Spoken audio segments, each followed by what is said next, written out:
N.O.vate, second part two to that jail story. Sometimes what I'm gonna start doing is God re-delivering me. Jeez, how you got to be re-delivered?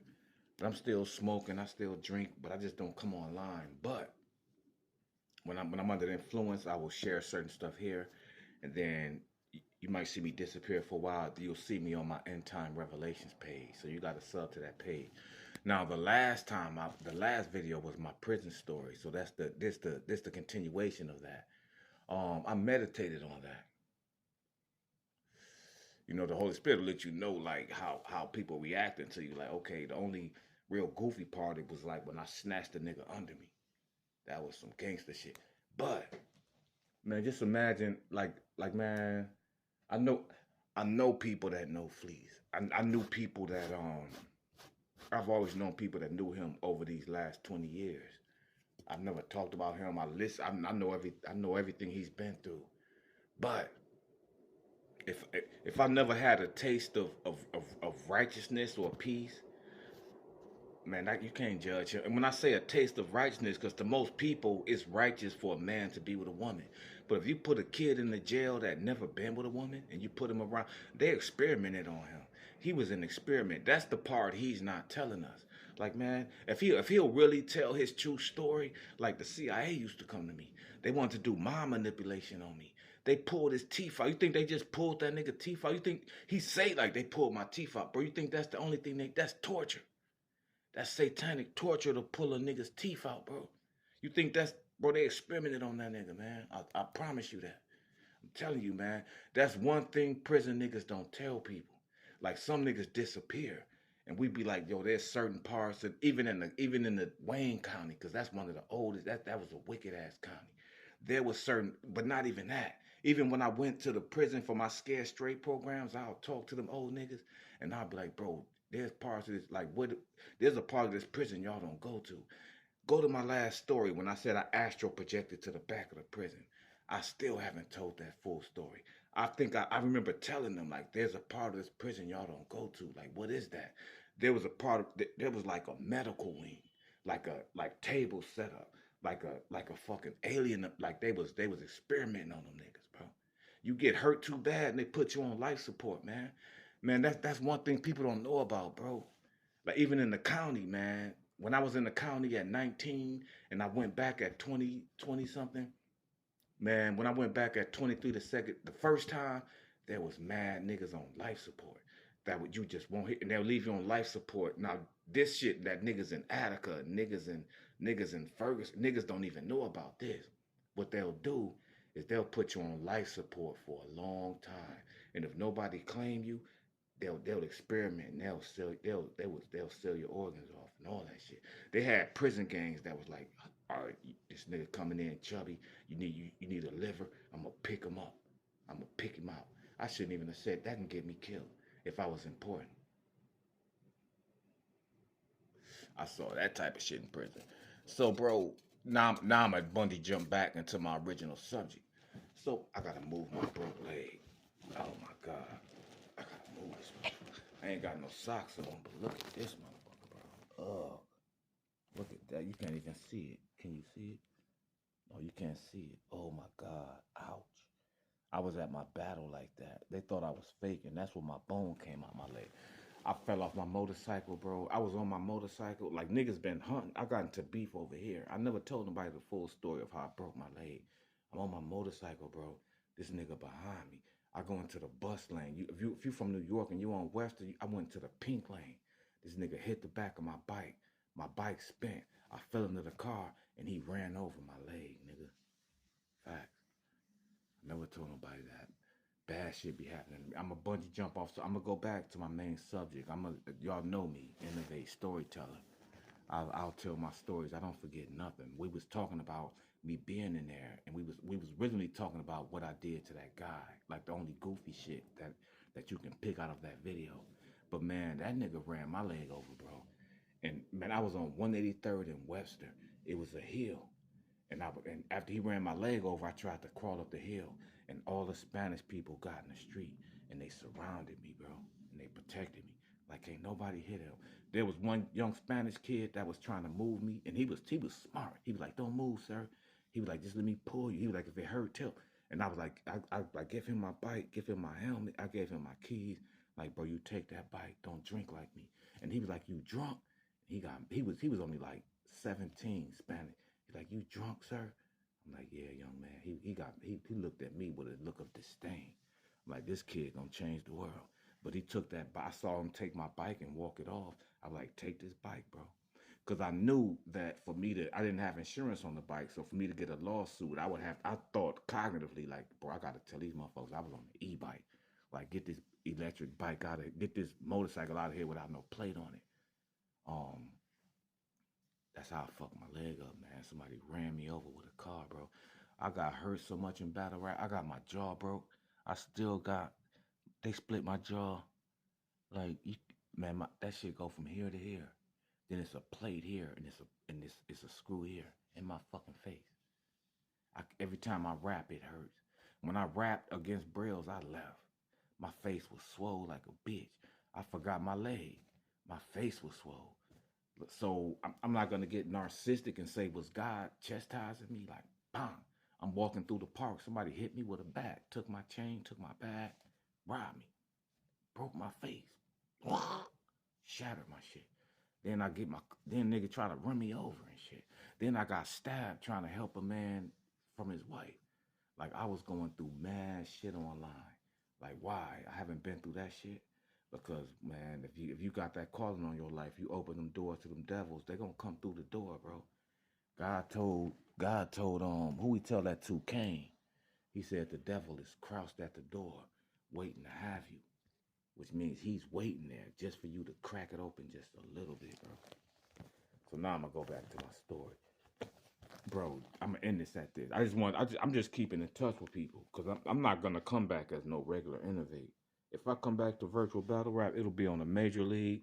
I'll find somebody behind the scenes and I'll give them this ideal I got, and we'll just come back with our own league. But I need a lot of money for that, so I'm just saving my money. But remember, I told y'all, right? I was like, so I told y'all I'm fresh in the county. Nigga come to me, I know the nigga from the house, bro. He know my boy. He like, you little Ernie boy. He like, I know about you. Ernie was probably telling people like, yo, my boy about to come in there. Cause he didn't give me nothing. I think he wanted to see like, can this nigga survive? And knowing that, but it was like everybody knew me. I was seeing niggas like, yo, no, this was my last bit. The second time I got caught with the gun. When I did that to that dude, when I snatched him under the thing, they put me back in the county. First time is a story I took. So I did 2 county bits in Detroit. The first time is when I was doing the booth and shit when I was 19. I haven't told y'all that full story. But the second time I was older. So I didn't already sold all the bricks on the street. Now I'm not trying to say I was the kilo nigga, but he was my best friend. So of course you gonna send that nigga out. I wasn't smart enough to know that niggas kept niggas around them I grew up with him since we was 11. So he knew I couldn't hurt a hair on his fucking head. He couldn't hurt a hair on mine. But we'll hurt the people around us if we got into it with each other. We'll hurt each other, girls, their families. We was wicked. But there was some niggas that was hanging with him that didn't like me and shit. And I used to try to always tell him. But I was a nigga, bro, that if you needed a bird in Detroit, I was the one that'll bring it to you. Like I'm the one that'll come get your money and give you the kilo, give you the half key, give you the eighth key, give me your money. Watching these niggas off I was doing that reflection shit from my first bit. So doing that stretch out. I remember one time I gave this nigga a bird. I'm walking out, I'm looking off his door, and I'm looking at this nigga looking at me. I remember Ernie. I shouldn't even be saying nigga's name. I remember this nigga, cause man, I'm a journey off, but I'm gonna go back to where I'm going. But if I tell the original story, it's only gonna be like a 3-minute video. A good storyteller know how to stretch a video out and not have no filler in what they say. So, like me and Lil E was little niggas, bro. But his brother was Big E, and this nigga named Low. So they ran the east side. So we like 11 and 12. And his brother brought us into like, man, these little niggas smart. To where we'll just take a handful of rocks out the back of the garage and we'll take it to a spot around the corner We 12 years old. We got old niggas. But when dope first started, man, old niggas used to bring us their wives. Eddie Levy. It was a nigga named Eddie Levy that taught us how to do it. His brother didn't know the shit we knew. His brother was a heroin dealer. The feds gave the dope to the heroin dealers that was on the east side. They gave them the crack, and he gave it to us little kids. So we was the Richie Porters of Detroit. Tell me I'm lying. G Money, Little Ernie, and Jono. G Money was just a boy. Like, them niggas would have died for me, but I violated. I'll tell that story. But we were so close that I still talk to these niggas' mothers and their sisters to this day. I still love them. And they violated me to the utmost. They hurt my life. And I still talk to their family. I don't talk to them. But if you from Detroit, if you from Livernois, if you from Dexter, you from anywhere on the west side that don't cross Dexter, when his brother got caught with like 300 keys. Y'all can't even fathom that. Niggas won't even, N.O.vate said he knows somebody got caught with 300 keys. But some stuff happened that I can't say. But what I will say is that his brother told everybody from the west side that you gotta buy weight for my little brother. And I was his best friend. So we grew up 16, because I kept coming home.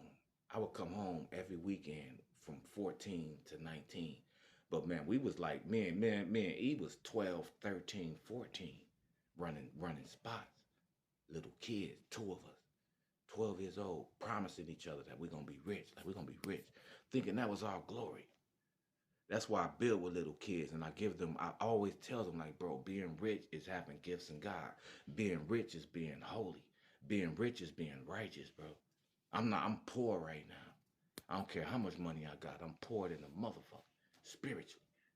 But we used to always say that we're going to be rich, nigga. But I got caught. So I was ahead of him when we was younger. When we was younger, his brother would come to me. When I don't know what he told his brother. He probably lied to him. But when I got out, his brother never liked me. But before I got locked, his brother would come to me like, watch out for my little brother. I'm going to give y'all this. Y'all can take whatever y'all want. But we was coming out of house. But bro, before that, man. Bro, we come from a day. Like Fleece Johnson be like, I was 14 and I never been with a woman. Like, you was a punk. You went to jail to punk. You became a monster because you was a punk. Because I've been with a woman at 11, 12. They had lines of them. They'll be blowing us off one by one. Bad as hell. That's when crack first came. Man, they were beautiful women, bro. And the niggas would leave their women with us and they would go smoke our shit. And we cooked the way the nigga Eddie Levy, but we didn't have packs like y'all niggas, man. We had to take Sillamil sheets and cut the sheets up. Then you had to iron each Sillamil sheet. It was to the point where we was in the habit of we ironed our money. Like, every dollar we ironed that shit. We didn't have money machines. We was like cavemen creating this shit, this evil shit that people doing. Because every now and then I check myself, remind myself not to glorify this shit. It was evil shit. But this when people first started smoking crack. It was to the point to where I had spot. I was 13, and there was a lady that worked at the Coney Island. I took a picture of her, and I would extort people and take your car, everything. Cause people that were smoking crack had good jobs. They were supervisors of the restaurants, of the Royals, of the shit. And my little ass was, but that nigga uncle come to us. He'll show us how to cook it. Man, we was so stupid that back then we'll cook crack down into it look like an egg yolk. You can cook crack too much, and that shit'll look like a yolk, and then we'll throw the ice on it. And we never came, but they were so fiending for it that we thought we were getting the money. So back then, with our ignorance, that's how the devil was playing on us. Cause back then you can buy 8-ball for $80 and cut 300 out the motherfucker. So we didn't care if we bought it for $80 and we was the only ones that knew how to break it down like that. We'll still get like 300 because it was so cheap. And I ain't gonna say an 8-ball. Man, back then an 8-ball was about $80, bro. Then the half track, then the 8-ball became 100. Now I don't know how much y'all buying that shit. Then the half track went to like 50, and the 8-ball went to like 120. But I mean, it wasn't the price didn't change that much, but it was just that all we had to do was give you like a smidget of it, like a piece of it for $10. We didn't have to give you a gram or nothing, just a piece of it, something you can't even quantify, nigga. So I remember the feds hit me. So I'm gonna go back into the part of the story where I was, because part of the story I was like I was ahead of him, and we was coming out the house. I had about like 2,500 in that by the eighth. I had like he had his dope. The fiends fucked with me, so all he had was his dope, and I had the money. I was so this is little Ernie and G Money. This out this he don't even know I know this. Like, bro, you took my life, but I don't take it like that because I don't glorify that life. But he know we was walking out that crib as equals. I was a little ahead of him, and he was like G Money. I was G Money since I was 13. I was G Money at 12. We was shooting dice way before New Jack City came out. My name was George, and I used to be killing niggas in dice because I shoot on the carpet. And I knew how to lock the dice and click them. And I knew how to let them shits go. Just I'll click any number. Like click, click, click, click, click. Woo. I'll let that shit. I knew how to click the dice like click, click, click. I'll be like, oh man, this nigga. I'll create a distraction. I'll fuck with your money and I'll click them shits like click, click, click. And I'll roll that shit on the. You shot dice on me on the carpet. That's when we used to rob niggas. And now niggas, I dare nigga to shoot dice on the carpet. Now, back then nobody knew the streets but us, and we shooting dice with these old niggas on the carpet. And these old niggas like, man, these young niggas, they was like, his name G Money. So Ernie was like, G Money, hold this. And when I grabbed it, the cops jumped out the bushes and they took us both to jail. And I had the shit. I just never told them. I took the bit. I, it was so much dope that they charged me as they gave me life. They'll give you life as a juvenile. They'll fuck with your head like that. Like I was 12 years old, 13. I might have been 14. I don't remember. I wasn't 15 because I remember being 15 and 16 going through this jail shit. But they would tell you in the courts like you got life, young man. And they won't allow your parents to say shit. If they do that to you, that means your parents agreed to make you a ward of the state. But it's really juvenile life. But they'll still say life just to fuck with you. That shit fucked with me for about a year before somebody explained it to me. Like, man, you don't got life, bro. You just got life until you're an adult. I'm done with that. Now let's go back to the main story. This my third act. I'm on like the eighth, ninth act. So I'm going back to when my last video, the only part you can call goofy on is when I said I pulled the nigga under me. That's the only part they can clip. That was gangster shit. I'm gonna tell y'all what else I did. It was so funny. This how I was. I had to be in my 20s at this time because I was smart. But I was like that on the street. Like the biggest drug dealers on the west side will come pick me up. Like, bro, just hang with me. I'm about to get these girls. And or niggas will call me on a back then we had three ways. Call me on a three-way. And I was always the one to give. I was always the one talking, making everybody just the life of the party type shit. But not just that. The wisdom of niggas. I'll set with killers, old niggas. Like, yo, what should I say to shorty? Like, man, push 15. Back then, remember I'll be on the other phone. He'll be like, push 15. And you can hold down the 1 and the 5 button. I'll be listening to them niggas talk. I'll be like, say this, say that. It was like that. Or if something happened, they'll give me the gun. I was that nigga. That's why I ain't trying to glorify the street. Like, I was the man. I was the man under men. And that's not cool to be like that. That's when I learned. That's why I was so hard in prison. I'm like, I'm not going to be a punk in prison like I was a punk on the streets. Like, certain niggas knew. Like Ralph, man, that was my nigga Raphael Menace from the West Side.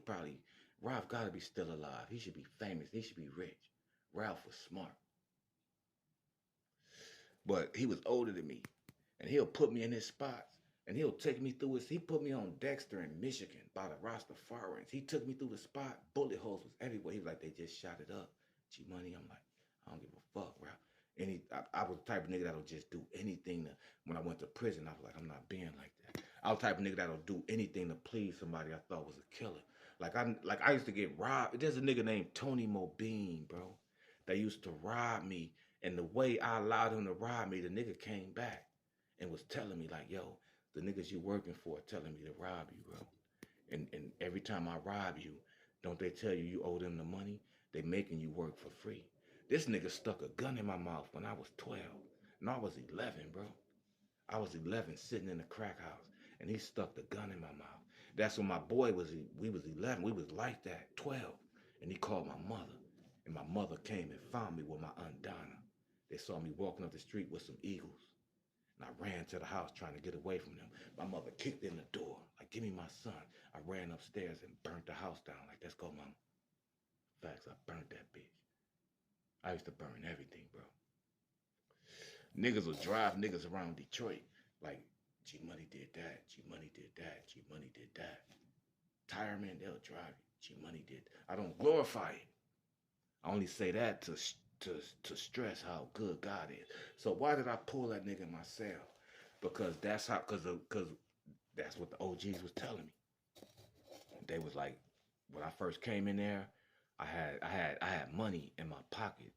I had like $1,000 something, and so I knew because I got caught with a half ounce in a gun. Now the gun was this other nigga's. I'll tell y'all the story, bro. We get pulled over. The nigga put his gun under my seat while I'm pumping the gas to my car. So we go to jail, both of us. But I know I done been through this before. I know niggas from the streets. I know like, man, I'm gonna have to cop a plea, and I ain't gonna tell on this nigga.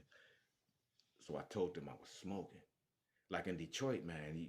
I mean, if you smart enough, you gotta be quick. Like I ain't like, man, I smoked that, bro. Cause that's the difference between 5 months and 15 years, nigga. You get you go through jail, do your little year and a half, and you get out on probation because you tell them you a smoker. But if you getting if them, man, you get an intent to deliver, nigga, you done. They gonna do you dirty with the intent to deliver. It's a small window. Some niggas don't even know that. I was in jail with so many niggas like, bro, all you had to do was tell them you was smoking that shit. Like, nah, nigga, they got me for intent to deliver. Well, they got me for possession, bro. You got did dirty. I'm about to get. But then I learned not to tell niggas when I got hot dog biz. But my point is that I was funny as hell, bro. Niggas used to call me like N.O.vate say. So I was like that in jail. Not N.O.vate, George. Talk to this girl, do this. Me and Ern used to sit back, and his girls ain't know I was in the background telling him what to say, and we'll be having bitches cracking up all fucking night. Like, man, me and that nigga was cool back from the electric football days when you got to put them football men on the board. We used to play that shit. 11 years, day ones, nigga. I still love his family. That's when you really love a nigga, when you love their mother after you fall out with them. But anyway, why did I pull that nigga leg? Because one of the OGs told me, he was like, man, when you first came in here, you traded with that nigga. You gave him more than what he gave you.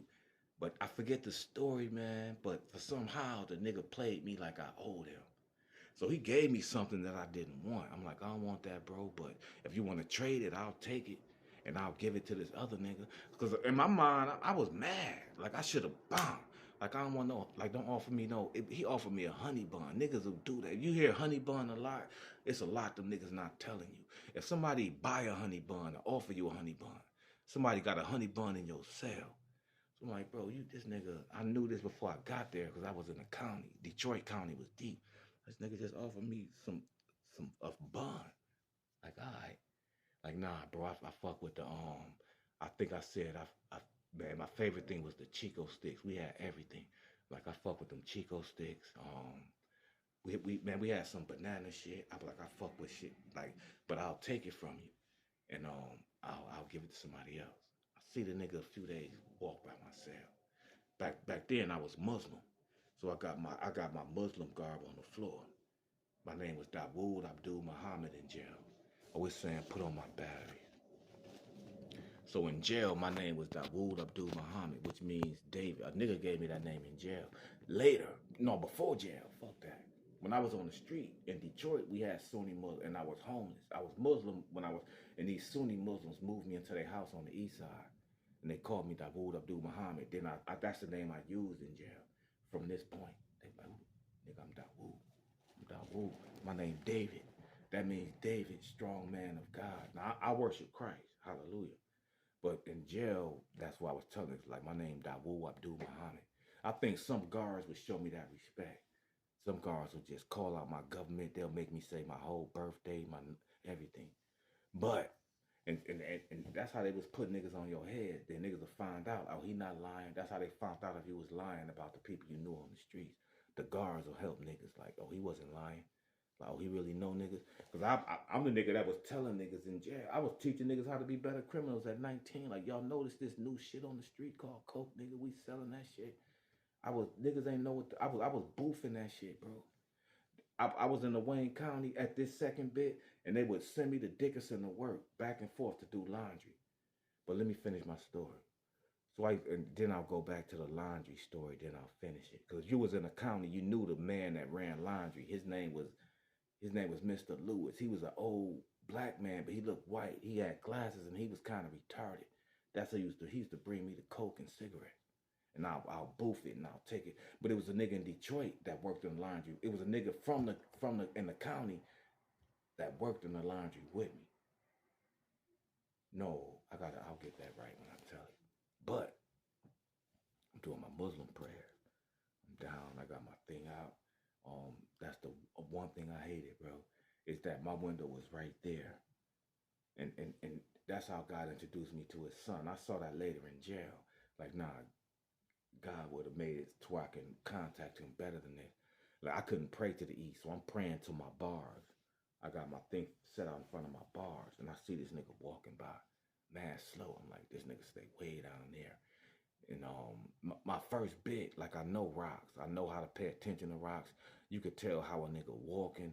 You can tell how slow a nigga walking. You can see fear. You can see apprehension. So I see the nigga look at me, and he like, I'm like, oh, he trying to be tough.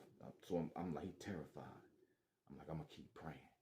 So the nigga walk. I'm like, he pacing around. Now I'm thinking I'm talking to God. The devil telling me shit. I'm thinking I'm Islam. I'm telling you, man, the devil was telling me everything about this nigga.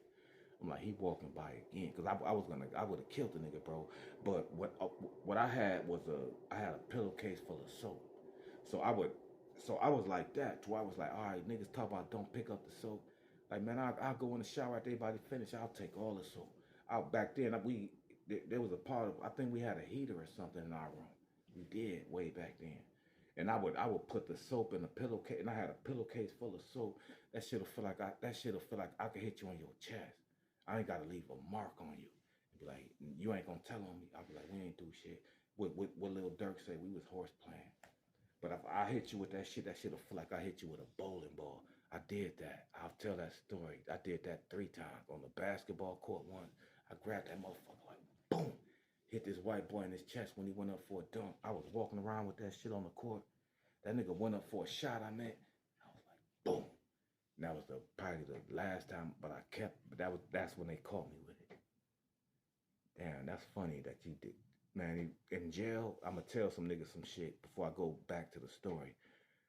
They don't really get on your ass until you violate a white boy. That's when they get on your ass. So, yeah, when I beat up that white boy, that's when them white guards got on my ass. That's when them white boys turned against me. White people will protect you till you beat up one of their own. You be like, oh shit, I thought I was down. But I got out of there. I was released. I never told nobody. I made it seem like I had a long stretch. Like I'm waiting to go upstate. Yeah, I don't tell nobody. Only a few people knew, and they knew like don't snitch on the nigga until you know the nigga.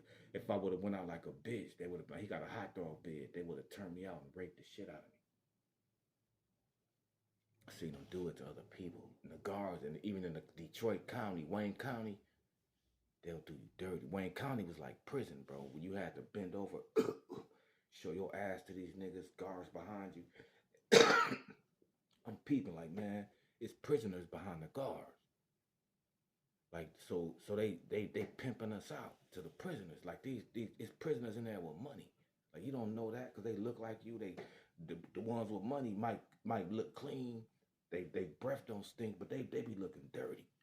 Like these niggas extort you, find out where your family, they'll scare the shit out of you. But, so let's go back to what I did. So I see this nigga walking past my cell. The nigga say, you owe me, bro. And I was laying, he had on them big bell bottoms. That's why niggas wear shorts. I'm like, oh man, this nigga's stupid as fuck. This was a long time ago. I think that's why niggas started wearing shorts, cause shit like this. Cause if nigga get you like, if nigga grab both of your legs and pull you, that I had full control over that nigga.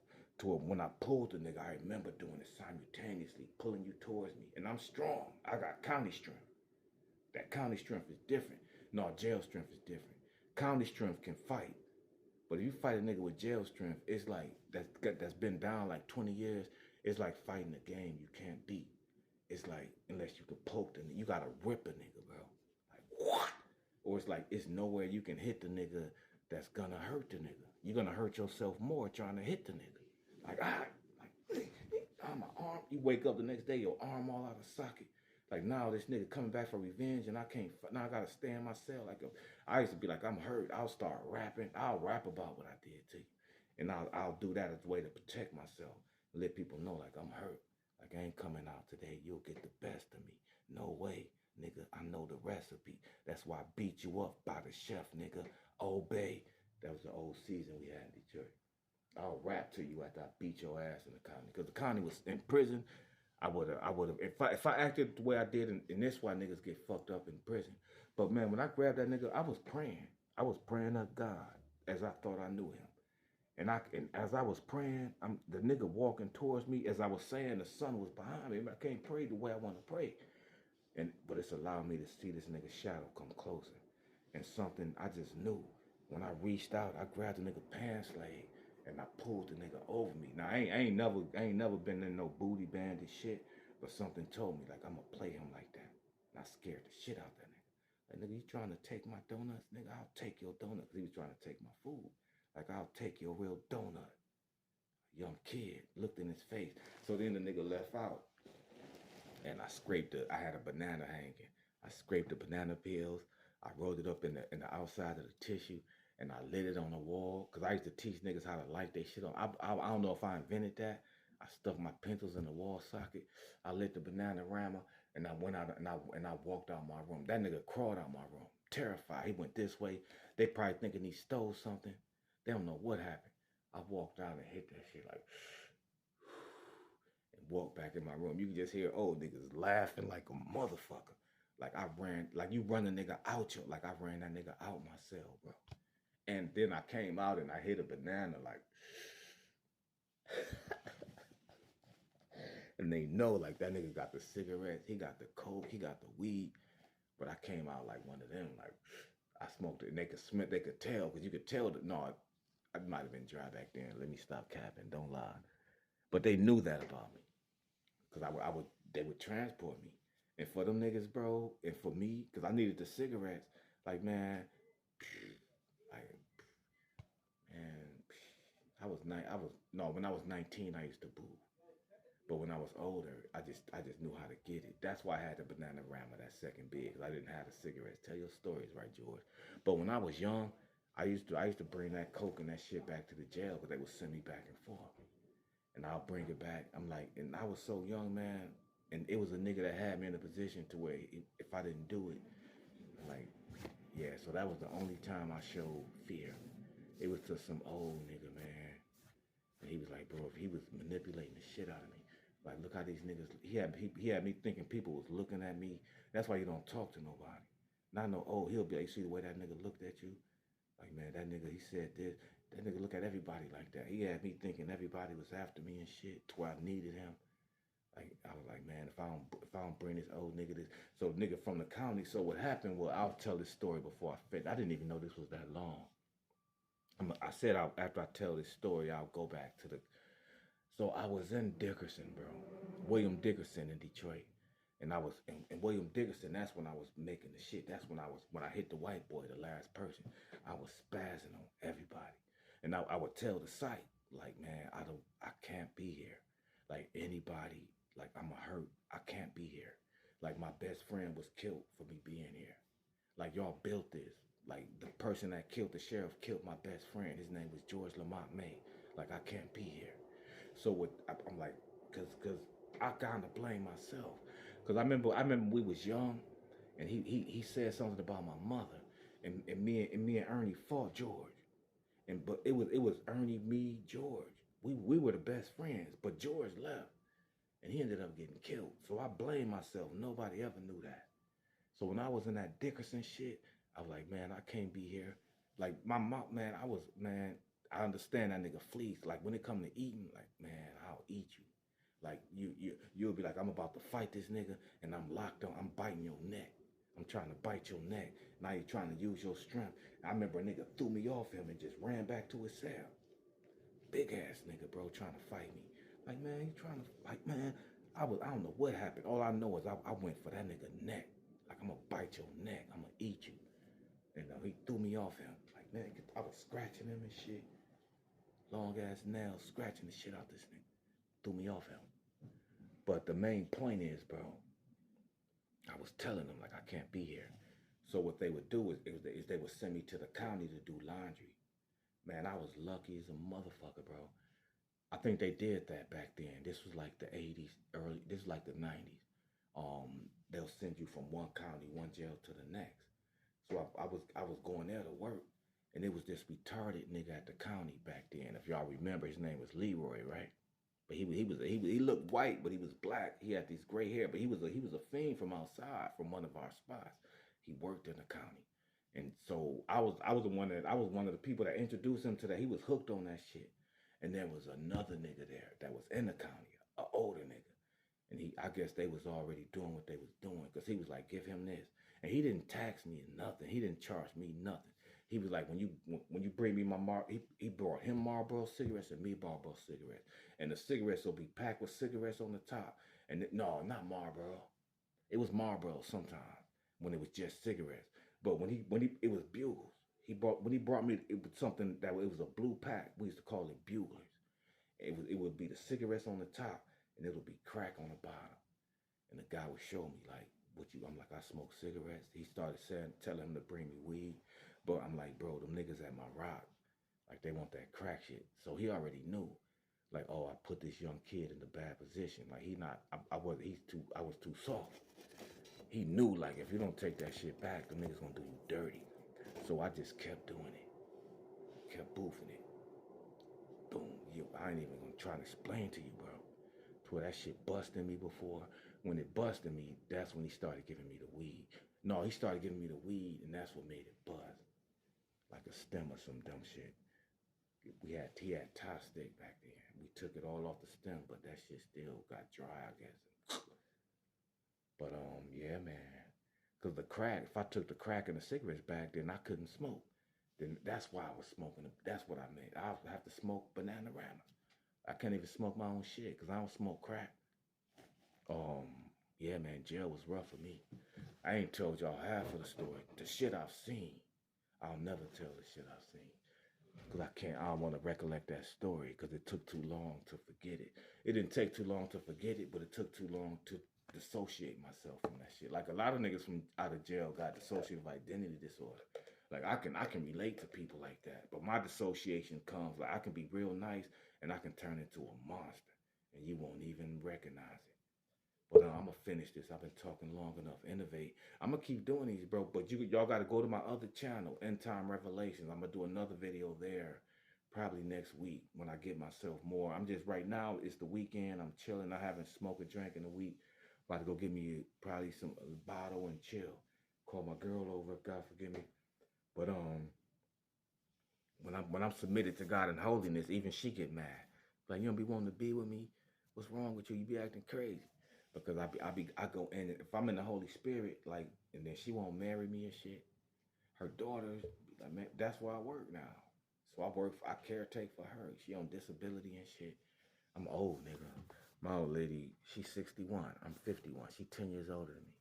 Get off my dick. N.O.vate out.